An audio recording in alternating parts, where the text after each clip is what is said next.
news. So I was very interested. I didn't know this. I'm pretty sure I had measles as a kid. I don't think there was any vaccine at that time. Now there's an MMR vaccine, which every child should take to prevent it. And I didn't know this. I don't think anybody knew this until even until the 90s.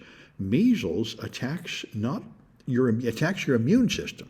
It doesn't attack other parts of your body. It attacks your immune system, and the result is it erases all the things you're immune to. It sort of undoes all the previous diseases you've caught and all the vaccinations. So they say a lot of people that get measles then die of something else later, sort of like people that get AIDS, which also attacks your immune system. So it doesn't directly kill you. You die later of something else you catch because your immune system is not working properly, which is very surprising. So anyway, that's what explains other results. Like people that take the measles vaccine have a really high risk, a really much decreased risk of dying later. And they didn't understand why that was. The vaccine protects you long after. Even if you don't get measles, and this means you live much longer. Whereas measles doesn't really kill that many people. It's bad, and you want to stop it, because it does kill some people. But the effect on improving your longevity is much larger than that would explain, and this is why. It prevents you from having this side effect of measles, where it makes you vulnerable to other diseases. So that's very interesting and very important and topical now that we have the American medical system run by RFK Jr., who denies that vaccines work at all and has already personally gone to Samoa and caused people to not take the vaccine so that I think 83 people died in a gigantic measles outbreak there caused by people not getting vaccinated. And that'll be the whole nation soon. And we'll probably have polio coming back too and other diseases because the Republican Party has really bought into this not believing in vaccinations. So they form a reservoir of unvaccinated people so these diseases can spread. Anyway, an interesting fact about measles I did not know. And so Trump continuing, this basically, I think the best thing to compare Trump's activities is the Cultural Revolution in China. You have a guy take over who is a unquestioned dictator who just has a whole bunch of stupid ideas. And he just goes erasing your history, erasing the art, tearing down signs, taking away books and movies and everything, anything that doesn't support his idea. So he's taken down every webpage that mentions gender or any kind of privilege or anything about racial differences. He's trying to change the history books so they don't mention that there was ever any issue of race in America. So they try to teach the history of the famous black woman that sat in the wrong seat on the bus and led to a huge awareness of the racial rules in the South. And they try to teach that history without mentioning race, which means the whole thing meaningless. Anyway, so now he's going to withdraw support for any research that mentions climate. And this is what happens with all these extreme censorship regimes. They don't make a lick of sense. And so they talk about how one guy got his funding restored by just changing the title of his proposal. And I was talking to a friend of mine who has an educational proposal that's been funding some cyber competitions, but the title of it says something about diversity. And that means it's going to get cut by Doge, obviously, because it has the forbidden word in the title. So this is the kind of stupidity that happens when you're ruled by a person with just a crazy religion instead of any actual sensible policies. And here's more of it. The Republicans, now, women voted for Trump. A significant number of women voted for Trump, which is surprising. Black people also voted for Trump. Even Hispanics voted for Trump, which is pretty surprising since all of them should have known that Trump was their enemy, and now they're finding out. They tried to pretend that it would only be other women that got punished, but now MAGA is coming out. There have been moves to remove women's vote, and because they really think women should not have the vote.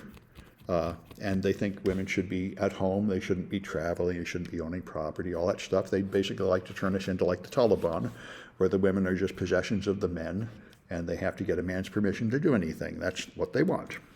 And they're moving in that direction. So this is a job you can get. I didn't know this. Some of you might even want to take this job. Because I know I have some students that finished our program and then they couldn't get a tech job and they were driving Uber. I don't know how long they were driving Uber, but that's an option. This is probably better than driving Uber. You take a job at training AI models. These are gig jobs that come up on a website, something like Mechanical Turk. There was a different name here, though. but there's an online website where they hire people, and what you do is you rate AI, information for AI, like they will show you a chat log of a question given to an AI and the answer, and then you'll judge the answer. Say, is the answer correct? Does it really answer the question? Is it properly formatted? Is it properly formal and stuff like that? People ask an AI to write a resume for them or something. They have humans grading those things the way a professor might grade papers to improve the performance of the AI. And I think there'll be more of this because the Chinese AI, DeepSeek, was much cheaper to make and much better than American AIs because they didn't train it on just a huge pile of random data from the internet. They carefully made something like 60,000 questions and answers that were designed the way teachers design things, where you have an example to teach you something and another example to teach you something, where you carefully, instead of trying to read 1,000 books, you make one textbook with a small number of logically chosen examples to teach you how to understand questions and answers. So I think there's going to be more and more of this. This needs to be the cheapest and best way to make an AI is to have it sort of tutored by humans, giving it question-answer pairs that are good examples and bad examples. So it is a job. People are making something like $20 an hour doing this. So it's an interesting thing to know.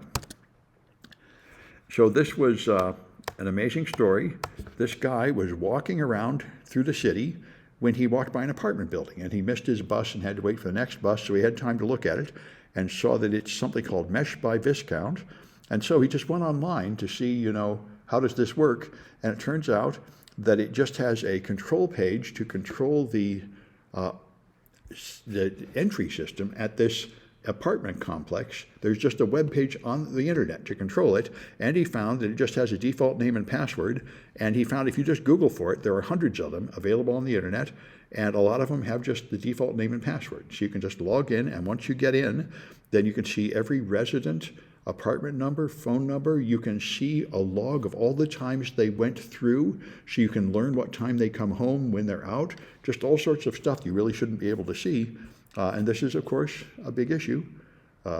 People install hardware. This is the problem with what we call OT security, or for homes IoT, where you have these devices you buy that people don't think of as computers, like a smart light bulb or a smart thermostat or something, and they just think of it as like a lock. And they don't think of it as a computer, so they don't think it needs things like updates and firewalls and patches and things like that. And so these things, you plug them in, you turn them on, and somewhere in the manual it says you were supposed to change the default password, but they didn't do that. So when he told the company that made this, they don't want to do anything about it because their opinion is it's just the user didn't obey the manual. It's not really a product defect. Although CISA came out last year and they said companies should stop doing this. You shouldn't manufacture anything with a default name and password. Everything should just, when you turn it on, first a page should come up forcing you to choose a name and password. There shouldn't be a default name and password, so you can't make this mistake. So they have said this is a poor way to design things, but it is the way everything has pretty much been designed until recently. And these devices clearly are not obeying the recommended CISA guidelines. This thing's probably more than a couple of years old, so those guidelines probably weren't even out. So the Washington Post. Bezos, who owns the Washington Post, also owns Amazon, and he has his rocket ship company. And clearly, when it came towards the election time, it was getting pretty obvious that Trump was likely to win.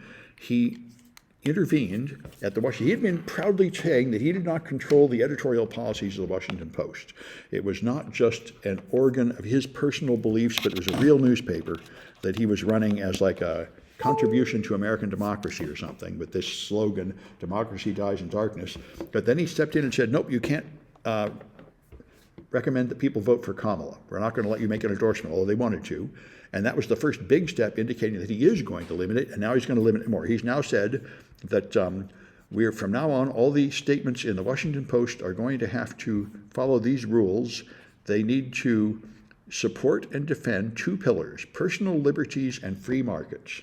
And if you have an opinion that differs from that, then that has to be somewhere else. It can't be in our paper. And this is both the kind of editorial control that means you can't trust a paper. It's now a propaganda line. It shows the typical abuse and power by a billionaire that we're finding. We're moving into the Gilded Age where a small number of billionaires like Elon Musk and Donald Trump just shoved the rest of us around like chess pieces. And it also has another typical thing you'll see also in the laws of China. This is utterly vague. How do you know if whatever you're saying doesn't match whatever he thinks of as personal liberties? For example, Elon Musk always says on Twitter, I did this to make free speech, but if you criticize him, he bans you. So you don't have free speech. So he says that, just like China. I know I've heard a law limiting what you can do on the internet in China says you can't do things that harm the people by causing them to mistrust the government. So what exactly does that mean? How do you know if you're doing that? And it's the same thing here. But anyway, that's a thing to know. I unsubscribed from the Washington Post around the election time when he first started interfering, and he's just interfering more and more, and there's been a huge flood of people leaving the Washington Post. I think basically any reputable journalist who can get another job has left the Washington Post by now, and I dare say a bunch more of them will leave over this.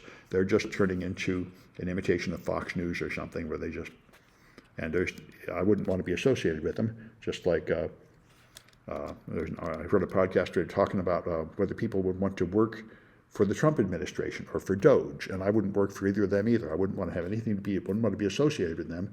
They're corrupt, evil things. I wouldn't want to be a member of the Nazi Party in Germany in 1930 either. I mean, they're just an appalling thing that's going to be seen as a stain on the history, and I would not want to have anything to do with them. Anyway, of course, easy for me to say. I already have another job and nobody's hiring me over there. There may be some people at the Washington Post that, need the money, can't get another job, have a dying relative and they have to keep paying the hospital bills or something like that. And I'm not saying everybody needs to leave right away. I'm just saying, be aware. You stain yourself by tying yourself to an organization that is corrupt. And you should consider that in your choices. Anyway, I'm going to stop this recording.